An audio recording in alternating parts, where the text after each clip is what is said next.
Merci. Donc, Thomas, je suis rhumatologue et donc, comme disait Martine, j'ai travaillé à Lariboisière en tant qu'interne et j'ai fait mon sujet de mémoire sur la chondroplasie et principalement sur les manifestations rachidiennes. Donc, c'est vrai qu'il n'y a pas grand-chose dans la littérature. Donc, la chondroplasie, donc, je vais rien vous apprendre, c'est le nanisme le plus fréquent au monde en rapport avec une mutation du FGFR3. Et pour rentrer dans le vif du sujet, chez les patients adultes, en tout cas, l'affection lombaire, donc que ce soit les lombalgies ou les lomboradiculagies, sont les manifestations rhumatologiques les plus fréquentes et de loin. Et quand on regarde dans les littératures la prévalence de cette affection, par exemple dans l'étude de Winter en 98, on retrouve 60% des patients entre 30 et 40 ans, donc c'est vraiment très jeune, avec des radiculalgies dans les membres inférieurs en rapport avec une sténose lombaire. Et cette prévalence augmente jusqu'à 80%, toujours dans cette même étude après 50 ans. Donc on a la quasi-totalité des patients qui vont développer des symptômes de lomboradiculalgie ou de lombalgie au moins à un moment dans leur vie. Et nous, à Lariboisière, on avait 39 patients suivis pour une achondroplasie avec un âge moyen de 30 ans lors de la première consultation. Et le motif de cette consultation était pour 75% des cas en rapport avec effectivement ces lomboradiculalgies. On voit 60% de lomboradiculalgie et 15% avec des lombalgies sans radiculalgie. On a quelques autres symptômes, des patients qui avaient une hémorragie cervico-brachiale, des douleurs au niveau des genoux, des épaules, et on avait très peu de patients asymptomatiques. Alors, c'est important de noter que ces affections lombaires sont associées à une diminution importante de la qualité de vie. Et quand Mahomet disait en 98, en regardant un score fonctionnel de la capacité physique, on voyait que les patients qui avaient des problèmes lombaires et les patients qui ont été entre autres aussi opérés avec une diminution importante de leur capacité fonctionnelle. Et on retrouve également un retentissement majeur sur l'activité professionnelle. Et en 2010, a publié un papier sur 180 patients qui avaient tous des lomboradiculagies, donc c'était une étude téléphonique, et 50% des patients avec un âge moyen de 43 ans ont dû arrêter leur activité professionnelle ou changer d'activité professionnelle. Donc on a vraiment un retentissement fonctionnel qui est majeur de ces affections lombaires. Ces affections lombaires sont principalement en rapport avec cette sténose qui est à la fois constitutionnelle, mais qui est également acquise. Donc, au niveau constitutionnel, je vous ai présenté des radiographies caractéristiques. On voit la dysplasie vertébrale, on a des pédicules qui sont très courts. On voit sur la radio à droite que la distance interpédiculaire diminue progressivement de L1 à L5. C'est caractéristique des patients achondroplase. Il y a aussi une syphose thoracolombaire qui n'est pas du tout représentée ici, mais qui est aussi caractéristique de ces patients. Et sur cette sténose qui est constitutionnelle, sur ce canal lombaire étroit constitutionnel, il y a des causes acquises qui sont qu'on retrouve également dans la population générale, comme la dégénérescence discale, l'arthrose des articulaires postérieurs, la mobilité avec les listhésis et l'hypertrophie capsulo-ligamentaire et entre autres des ligaments jaunes qui viennent aggraver cette sténose. On retrouve dans la littérature une corrélation entre ces symptômes radiculaires et l'imagerie. A priori, alors c'est des petits papiers, hein, il y a peut-être 15 patients, 20 patients par étude, hein, c'est vraiment... il n'y a pas beaucoup d'études sur ça, mais il semble que la syphose thoracolombaire soit associée à la présence de ces lomboradiculalgies et que la sténose prédomine surtout en centrale, parce qu'on peut avoir une sténose centrale, mais aussi des sténoses donc, foraminales sur les côtés. Et chez ces patients-là, on n'a pas de sténose foraminale, mais une sténose centrale qui prédomine au rachis lombaire haut. Et dans cette étude, donc, vous voyez, il y avait 15 IRM. On avait des patients symptomatiques et des patients asymptomatiques. Et ce que les auteurs retrouvaient, c'est que les patients symptomatiques avaient un canal lombaire rétréci plus important et de façon significative uniquement au rachis lombaire haut, donc en lombaire, oui, c'est ça, en L1, en L2 et en L3. Et alors, nous, à Lariboisière, on a aussi plusieurs patients, vous avez vu, avec des lomboradiculagies, et on retrouve à peu près les mêmes données. Donc ça, c'est des études d'IRM. On a regardé la distance antéro-postérieure, donc la distance du canal, à la fois au niveau de coupes qui passent par le disque et des coupes qui passent par le milieu de la vertèbre. Et on retrouve un canal qui est plus étroit, donc c'est principalement que des patients symptomatiques, au niveau du rachis lombaire haut. C'est ce qu'on voit sur la figure qui représente la distance. On voit que la distance est plus petite et plus serrée au niveau du rachis lombaire haut, et cela surtout au niveau des disques intervertébraux de T12, L1, L1, L2, L2, L3, L3, L4. Donc c'est un peu ce que nous disait Géon, c'est sur ça prédomine au rachis lombaire haut. On regarde des disques intervertébraux. Et donc, on a regardé s'il y avait une pathologie discale. Donc, on a regardé les disques chez ces patients-là. Donc, pareil, c'était les mêmes patients, les mêmes IRM. Et quand on utilise un score de dégénérescence discale, qui est le score de Firmal, classé de 1 à 5. 1, c'est un disque normal. 5, c'est un disque complètement pathologique, dégénératif. En tout cas, c'est l'aspect IRM. On retrouve effectivement plus de discopathie dégénérative au rachis lombaire haut. On voit les scores moyens de Firman qui sont beaucoup plus hauts en 1 et 2. L1, L2, L2, L3, L3, L4. Donc il y a une corrélation probablement entre la présence de cette dégénérescence discale et la sténose lombaire. Alors, est-ce qu'il y a des facteurs qui ont pu, en dehors de l'âge, donc on sait que l'âge aggrave la dégénérescence, c'est comme dans la population générale, mais on a regardé s'il y avait des facteurs de la statique. Donc on avait des patients avec des radiographies qui nous permettaient de voir la statique sagittale. Et on a comparé, on a regardé s'il y avait une corrélation avec la dégénérescence discale, et on a retrouvé de façon significative une corrélation. Donc les patients qui avaient une syphose thoracolombaire, donc là la radio n'est pas tout à fait représentative parce qu'il n'y a pas du tout de syphose thoracolombaire, mais on en avait plusieurs évidemment avec une syphose thoracolombaire, et il y avait une corrélation. Plus la syphose thoracolombaire était élevée, plus les patients avaient une dégénérescence discale. Et on a regardé également s'il y avait une corrélation entre cette statique pelvienne et la distance antéro-postérieure du canal. Et on retrouvait un peu on a trouvé que plus les patients avaient une lordose faible et plus les patients avaient également cette syphose thoracolombaire importante. Et il semble ces patients-là ont une sténose lombaire plus importante. Alors, ce n'était pas significatif à tous les étages, mais on voit que c'était significatif surtout aux étages lombaires hauts. Et donc c'est le lombaire haut qui est vraiment pathologique et problématique chez ces patients. Donc, peut-être pour résumer un petit peu cette première partie, on a effectivement une sténose lombaire chez le patient achondroplaste qui prédomine au rachis lombaire haut, qui est probablement favorisée par la dégénérescence discale. Cette dégénérescence discale est également favorisée par la présence d'une syphose thoracolombaire.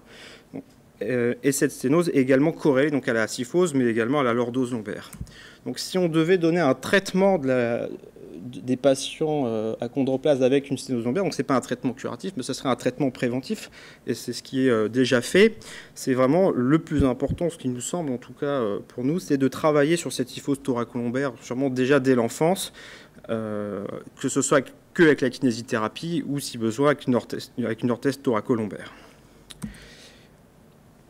Au niveau du traitement maintenant curatif, quand les patients sont déjà symptomatiques, donc c'est un peu calqué sur ce qu'on fait en fait dans la population générale. Quand il y a un canal lombaire rétréci, il y a le traitement médicamenteux, de la rééducation, que ce soit de la kinésithérapie, on propose également des tractions lombaires sur la riboisière.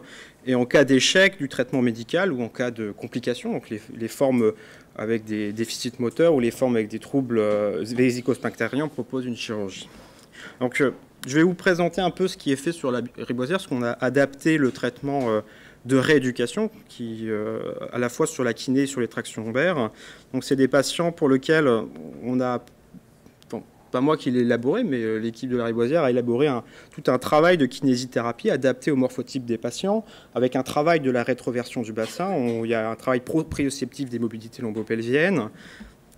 Il y a tout un travail, alors c'est souvent des patients qui ont un flessum de hanche, donc il y a un travail important sur l'extension de la hanche. On entretient les mobilités coxo-fémorales, mais également fémorotibiales. Et là, on voit sur un étirement musculaire des muscles antérieurs de la hanche pour lutter contre ce flessum, avec un étirement des psoas, du droit fémoral et du sartorius.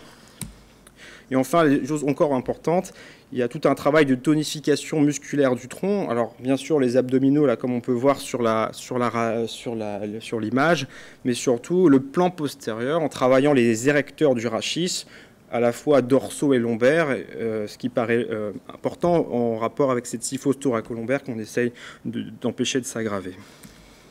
Donc là, c'est des images représentatives de ce qui se passe dans le service de rhumatologie à la riboisière, avec un travail de la rétroversion, un travail du renforcement des abdominaux. Et là, on voit une extension de hanche passif pour l'étirement des muscles antérieurs fémoraux. Là, c'est une autre façon pour travailler le flexum de hanche. Donc, on fait une flexion contralatérale. Donc là, c'est la hanche gauche. On voit que ça fait une bascule du bassin. Ça vient faire apparaître un flexum de hanche à droite. Et après, on travaille en extension pour faire l'étirement et travailler cette mobilité articulaire. Donc là, pareil, un travail lombo-pelvien. Donc, ces patients-là sortent avec une ordonnance de kinésithérapie. Donc, pour ceux qui ont été hospitalisés, qui a déjà commencé pendant l'hospitalisation, avec un travail de tout ce que je vous ai présenté. Donc, posture avec la délordose lombosacrée, la rétroversion du bassin, le renforcement musculaire du tronc, et dont les extenseurs du rachis, les érecteurs du rachis, l'entretien des mobilités articulaires, coxofémorales et fémorotibiales, et surtout aussi l'étirement musculaire des muscles antérieurs de la hanche. Ce qu'on leur propose aussi, c'est de réaliser des tractions lombaires. Donc les tractions lombaires, c'est comme le nom indique, le but c'est de tirer sur le rachis. Alors l'indication, même dans la population générale, c'est les mêmes. C'est des patients avec des douleurs lombaires, les lombalgies ou des lomboradiculalgies, souvent chroniques bien sûr. Donc on a adapté également ce travail de traction lombaire pour les patients de petite taille, avec un travail donc en décubitus dorsal. On voit que la table est inclinée à 10 degrés. On fait une intensité de traction par un système de poulies qu'on peut voir sur l'image. On fait 30% du poids du corps. Donc si vous faites 60 kg, on vous fait une traction de 20 kg. C'est des séances de 30 à 60 minutes. On fait une séance par jour pendant 5 jours. Généralement, les gens sont hospitalisés. On fait une séance par jour sur 5 jours. Alors, il n'y a pas du tout de données dans la littérature sur la rééducation du rachis. On a quelques données sur la chirurgie. On voit que ça marche, mais que les gens font récidive. Sur la chirurgie, par exemple, on a les gens qui se font opérer d'une sténose lombaire. On a quand même 40% des patients qui se font réopérer. Donc, il y a un taux important de réintervention. Et c'est vrai que dans la littérature, sur la prise en charge médicale, il n'y a pas grand-chose. Donc, nous, sur la Riboisière, on a quelques données. Alors, c'est pas une étude randomisée, hein, mais on a 6 patients lombalgiques qui étaient suivis dans le service, qui ont eu soit de la kinésithérapie avec les tractions lombaires que je vous ai présentées. Et quand on les réévaluait de façon précoce à 4 mois, on a quand même, on a 67%, donc 4 patients sur 6 qui se disaient améliorés par le traitement. Il y en avait 2 qui n'étaient pas améliorés. Et sur ce qui est des lomboradiculalgies chroniques, donc, on avait 19 patients pour lesquels on avait des données d'efficacité à 4 mois, avec une prise en charge principalement en hospitalisation. Les patients avaient de la masokinésithérapie, des tractions lombaires, mais aussi des infiltrations épidurales, généralement 2 en moyenne. Et on avait 70%, on va dire 14 patients qui se sentaient améliorés suite au traitement. Alors ça, c'était vraiment la réévaluation précoce à 4 mois. On a quand même des données un petit peu plus, avec plus de recul. En moyenne, on a un recul de 5 ans, que ce soit pour les patients avec une lombalgie et des lomboradiculalgies par rapport au traitement médical. Donc là, je vous présente que des données du traitement médical. Il y a aussi des patients qui ont été opérés, donc je ne les ai pas mis dans le traitement médical. Donc pour les patients lombalgiques, à 5 ans, on n'en avait plus que 5 qui étaient uniquement lombalgiques, hein. Et on a l'impression, en tout cas, que c'est la kinésithérapie et les tractions lombaires, parce qu'ils n'ont pas eu d'infiltration, permet quand même d'améliorer les patients. Les patients se disent en bon état général, capables de faire leur activité dans 80% des cas. Donc on a l'impression quand même que le travail et l'adaptation du travail de kinésithérapie qui est présenté est largement, qui est satisfaisant en tout cas. Pour ce qui est des lomboradiculalgies, avec pareil un recul de 5 ans, on avait encore 19 patients, et là c'est un peu plus décevant. On voit qu'il n'y a que 11 patients qui se disent à 5 ans améliorés par le traitement et en bon état général, donc un petit peu plus de la moitié, c'est pas tant que ça. Et on a une bonne partie des patients qui ont été opérés. On a presque 40% des patients qui sont en échec du traitement ou qui se sont aggravés, qui ont présenté des complications et qui ont nécessité une chirurgie. Donc si on devait conclure un petit peu les manifestations chez la chondroplasie. Donc, elles sont dominées par les affections lombaires, hein, avec une prévalence extrêmement importante. Chez nous, c'est 75% des patients qui sont suivis qui ont des affections lombaires en rapport avec la dysplasie vertébrale, mais également en rapport avec la dégénérescence discale, entre autres. Mais voilà, donc on a l'impression que c'est une dégénérescence qui est un petit peu précoce, que ce qu'on voit dans la population, normalement comme nous, non achondroplase, dans les patients générales, c'est des dégénérescences qui arrivent souvent plus tardivement, vers 60 ans plutôt. Donc ils ont une dégénérescence qui semble un petit peu plus précoce et qui est probablement aussi favorisée par les troubles de la statique. Donc on insiste sur l'importance de la rééducation, d'autant plus que c'est des patients qui sont généralement assez sédentaires, ils ont peu d'activité physique et qui sont en surpoids, donc ça nécessite vraiment une rééducation de les faire surtout bouger, hein, avec un travail un peu plus spécifique sur le rachis, avec de la kinésithérapie et des tractions lombaires en plus ou moins. Et si on devait proposer, nous, ce qu'on propose dans le service au niveau des stratégies thérapeutiques, c'est en tout cas pour la sténose lombaire, hein, pour les lomboradiculagies, parce que pour les lombalgies sans radiculalgie, il n'y a pas d'indication chirurgicale. Mais alors pour les patients avec des radiculalagies, on propose en première intention de faire un traitement médicamenteux, plus ou moins des infiltrations, une rééducation associée à des tractions lombaires. Et si on est en échec de tout ce traitement-là, on peut faire en deuxième intention, évidemment, la laminectomie, donc le traitement chirurgical, sauf, comme je vous avais dit, dans les formes compliquées d'emblée, avec des déficits moteurs, une déparésie ou un syndrome de la queue de cheval, et troubles vécuo-sphinctériens, où là, il y a une indication plus urgente à opérer. Voilà, merci.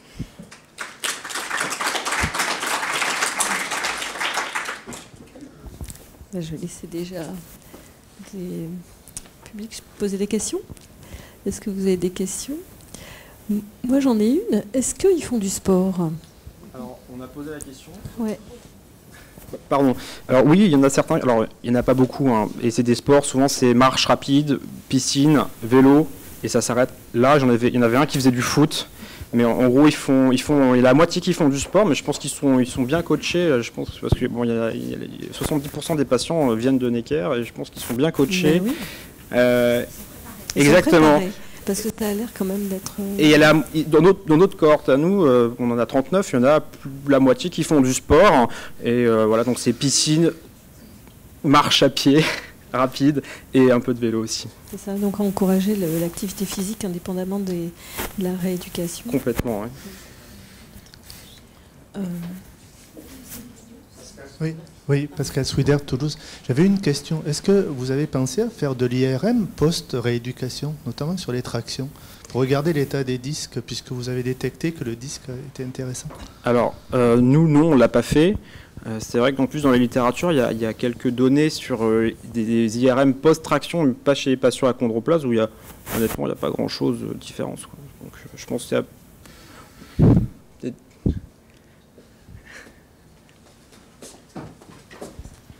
Baudreuil, j'ai collaboré avec Thomas avec grand plaisir.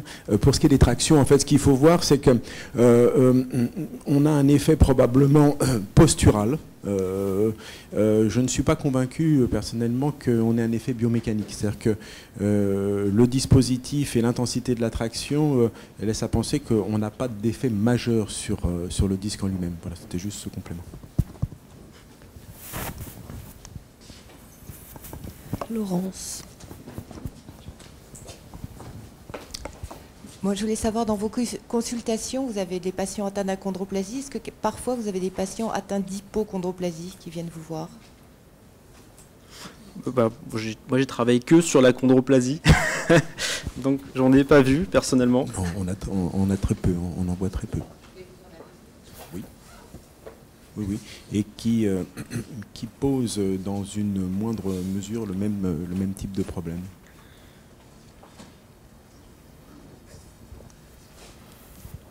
J'aurais juste un petit commentaire à faire. C'est très important de voir cet aspect adulte et de revenir après à la prise en charge pédiatrique, parce qu'effectivement, on est habitué à presser de la kinésithérapie, enfin bon, faire toutes ces mesures, prévenir le surpoids, l'obésité.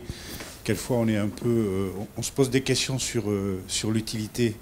Je crois que c'est très important d'avoir la perspective du devenir pour être convaincant vis-à-vis des patients et des parents de la nécessité réellement de faire cette kinésithérapie de manière adaptée et avec ce que vous avez montré en termes de technique aussi, qui en kinésithérapie Bon, il ne faut pas faire de la kinésithérapie pour faire de la kinésithérapie, il faut qu'il y ait un objectif. Donc, je crois que ce serait très important qu'on arrive à bien à se caler sur la façon de faire, en particulier pour la prévention et pour les populations pédiatriques, pour éviter la suite, je pense. En même temps, avoir peut-être des éléments sur le prospectif. Valérie, je ne sais pas ce que tu en penses, mais dans l'histoire naturelle et dans avoir une évaluation des pratiques et de l'impact de la prévention sur le futur, ça serait très important aussi. Alors, c'est vrai que nous, on a une population assez particulière parce qu'elle vient vraiment, plus de 70% viennent de la filière Necker, et quand on regarde la littérature sur, entre autres, ces syphoses thoracolombaires, nous, quand on regarde notre population, on a l'impression qu'ils ont pas du tout la description de la littérature. Ils ont des syphoses thoracolombaires qui sont beaucoup moins prononcées, beaucoup moins importantes que les papiers qu'on retrouve dans d'autres pays. Donc je pense que c'est des patients qui sont un petit peu privilégiés et qui sont, je pense vraiment qu'il y a une différence majeure grâce à la prise en charge pédiatrique. C'est vrai qu'en pédiatrique, on voit assez peu fréquemment des syndromes radiculaires ou des complications vraiment de canal étroit. Petite limitation du périmètre de marche dans certains cas, mais c'est pas très symptomatique. Donc il faut vraiment de l'éducation thérapeutique pour convaincre les patients qu'il faut le faire. En complément, donc, parce que moins pour les adultes, mais en tout cas pour les enfants, il y a un tuto, Oscar, sur justement les bons gestes et pour éviter les flessomes de la hanche, etc., qui est en ligne sur la chaîne YouTube Oscar.